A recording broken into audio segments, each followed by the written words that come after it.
Autre chose, parmi vous avez plusieurs cordes à votre arc. Moi, je vous suis sur Twitter. Moi aussi, bien entendu. Oui, on se suit mutuellement. Vous êtes quand même très intervenu. Vous intervenez souvent, comme moi d'ailleurs aussi, comme d'autres, sur cette question qui passionne les Français et pour cause, puisque ce sont leurs libertés publiques qui sont en jeu. C'est sur cette affaire de Covid-19. Alors, en un mot, comment vous voyez les choses sur la Covid-19 ? Dites-nous un petit peu voilà, comment... Vous avez raison, c'est le problème de la liberté, c'est en train d'obséder les Français, parce que depuis mars 2020, on a été confinés depuis combien de temps ? 7 mois. Confinés, couvre-feutés, plus de lien social, destruction de l'économie pendant 7 mois. On voit bien que ça a été géré de façon complètement absurde. Au départ, qu'il y a un confinement pour une maladie dont l'OMS et la Chine nous avaient dit il y a 3 à 5% de morts, quoi. Ça pouvait paraître logique, on ne la connaissait pas, on n'avait pas le matériel médical parce qu'on était très mal préparé, qu'on n'était pas souverain, qu'on n'avait plus de stock. Bon, ça peut s'entendre. Mais après, une fois qu'on sait que cette maladie tue 0,5% des Français, donc très peu de gens, que la moyenne d'âge des gens qui sont malades et qui décèdent est de 82 ans, on voit que ce n'est pas la maladie terrible, l'épidémie du siècle qu'on nous présentait, quoi. Donc là, il y a un problème. Il y a aussi le sujet pourquoi le traitement de Raoult, qui était un traitement qui marchait, qui permettait de sauver des vies, n'a pas été utilisé, à part à Marseille. Donc de deux choses l'une, soit le gouvernement français laisse agir Raoult, qui serait un criminel qui tuerait des Français sans médicaments, je veux dire, et donc il le laisse faire et il tue. Et de deux choses, soit Raoult a raison, et dans ce cas-là, c'est le gouvernement français qui est criminel de ne pas l'utiliser pour ne pas sauver les Français. Je dis bien qu'aucun gouvernement n'a d'obligation de résultat. On ne peut pas être là-dessus. Par contre, ils ont des obligations de moyens. Pourquoi n'ont-ils pas mené l'essai scientifique sur l'ivermectine ?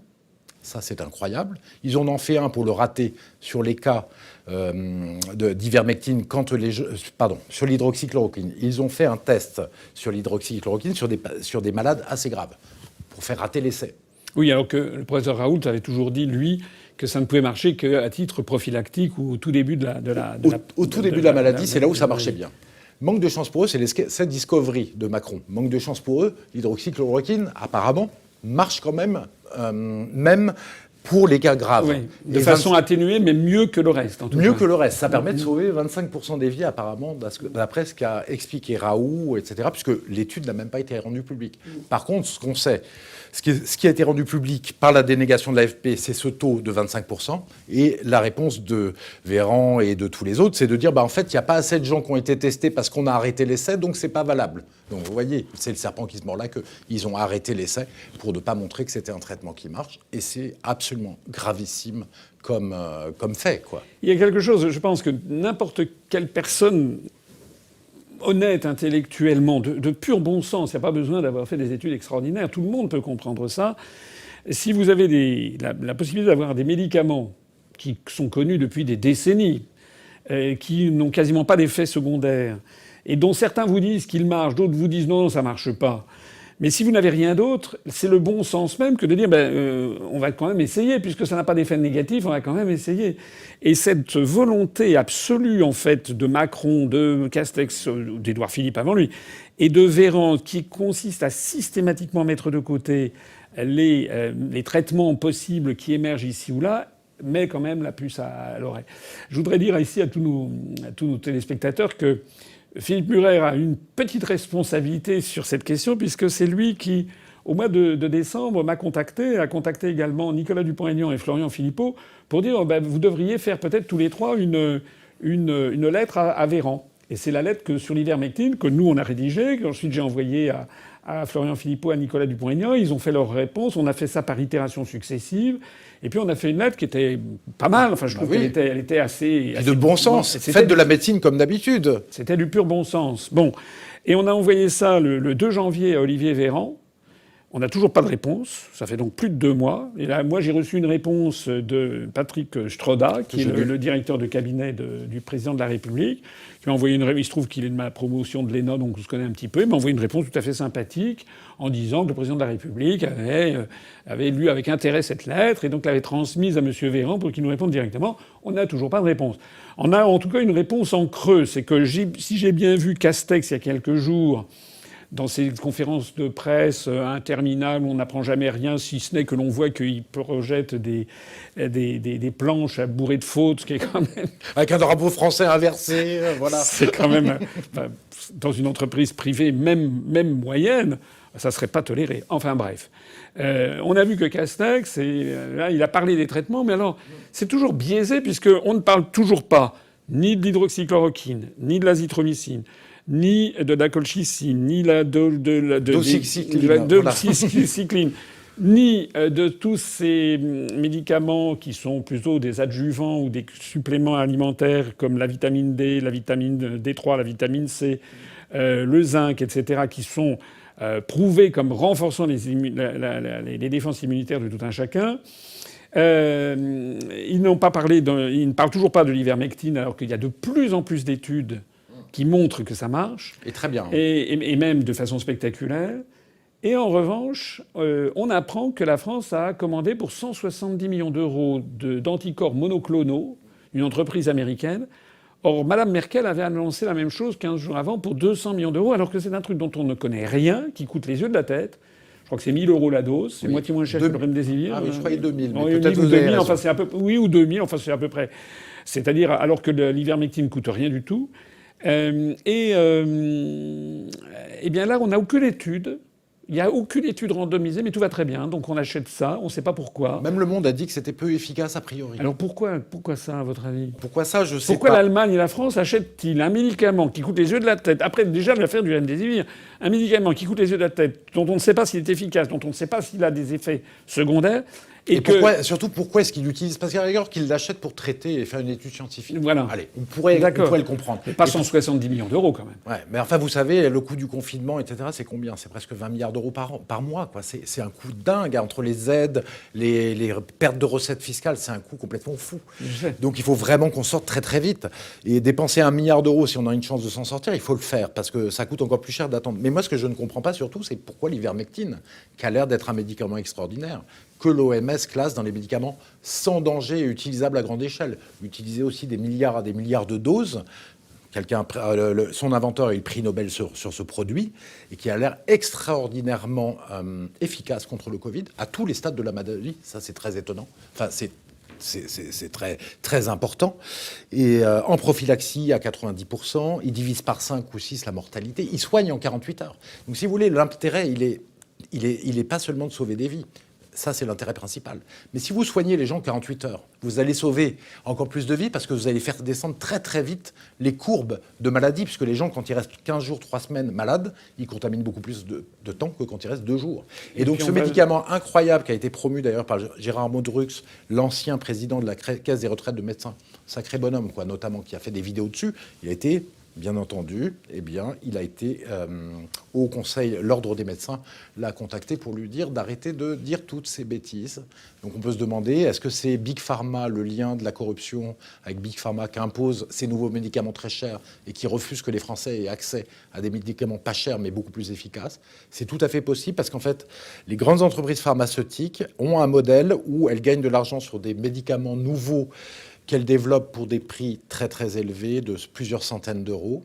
Et le business en fait de demain, et en fait la pharmacie, la médecine de demain, c'est probablement utiliser beaucoup plus ces vieilles molécules, c'est ce que dit le professeur Raoult avec beaucoup de bon sens, ces vieilles molécules qui sont très testées, qui ont des propriétés extraordinaires et qui sont peu chères, alors que ces nouvelles molécules semblent peu efficaces comme le Remdesivir, plus dangereuses et avoir beaucoup moins d'intérêt thérapeutique. Et donc ça pose un problème, je pense, à Big Pharma. Et ça montre que nos gouvernements sont quand même liés à Big Pharma d'une manière ou d'une autre. Oui, je pense de toute façon que cette affaire ne fait que commencer et que tout ceci se terminera par une explication de gravure générale au niveau national et international. Parce qu'on ne peut pas avoir des dirigeants qui, sciemment, depuis des mois et des mois, interdisent toute réflexion sur le traitement et pour se focaliser sur le vaccin. On ne va pas trop parler quand même de la Covid-19. Je peux donner un petit détail supplémentaire. Allez-y. Moi, il y a quand même quelque chose qui est extraordinaire. C'est-à-dire qu'en un an, qu'a fait le gouvernement? Finalement, il nous a enfermés plus ou moins pendant 8 mois, au point où beaucoup de gens ont beaucoup moins de contact social. Les Français ont perdu le contact social. Donc ça a créé beaucoup de dépression, des problèmes dans notre jeunesse qui est totalement sacrifiée. Comment peut-on sacrifier la jeunesse qui est notre avenir? Et puis, on sacrifie beaucoup d'autres gens. Et on a trouvé que cet enfermement, alors il y avait d'autres solutions, que la Suède a montré qu'elle avait des courbes très similaires et une mortalité équivalente, la même que la France, sans confiner. Est-ce qu'il y a une certaine malveillance derrière tout ça? Moi, j'y vois, je vais vous dire, un durcissement autoritaire du pouvoir. C'est-à-dire que ce pouvoir était déjà à l'os avant la crise du Covid. Il y avait, chaque fois qu'il voulait prendre une décision, manifestation des retraites pendant des mois. Paris, il était impossible de se déplacer, dans beaucoup d'autres grandes villes. Et qu'est-ce qu'il a fait finalement? Macron, il a fait tirer au LBD, il a dit aux gendarmes, allez-y, tirez au LBD sur les gilets jaunes, tirez au LBD sur les manifestations des retraites. En tout cas, c'est ce qui s'est passé, il s'en est pas ému. Il y a eu les gilets jaunes pendant 1 an. Donc, il nous impose un modèle économique qui ne va plus du tout, un modèle de société auquel les gens ne se retrouvent plus du tout. Il met sous tension la société française avec l'ultralibéralisme, et avec beaucoup d'autres choses, avec une immigration massive que beaucoup de Français rejettent, même les Français de l'immigration. Voilà. Et donc, on se retrouve avec des gouvernements, finalement, qui n'ont plus d'autre solution que de faire un durcissement autoritaire, il me semble. Et on est un petit peu, malheureusement, j'ai un peu peur, je ne sais pas ce que vous en pensez, François Asselineau, qu'on est un peu vers le chemin de la tyrannie, sur le chemin de la tyrannie. Je suis d'accord avec vous. C'est maintenant des questions de liberté publique qui sont en cause. Il y a cette affaire de passeport vaccinal qui arrive. Cette obligation aussi démentielle de se faire vacciner pour une maladie qui, vous l'avez rappelé tout à l'heure, est quand même une maladie finalement très peu létale, qui touche essentiellement les personnes très âgées, mais qui, pour les moins de 40 ans, il y a des cas de décès pour moins de 40 ans, mais qui sont très, très, très marginaux. Et si j'ai bien compris, pour les moins de 65 ans, la courbe des morts en 2020, il n'y a pas eu plus de morts de moins de 65 ans en 2020 qu'en 2019. Donc cette frénésie à vouloir nous imposer des vaccins, à être transformés en cobayes sur des vaccins sur lesquels on n'a pas le recul. Moi, je me rappelle le vaccin H1N1.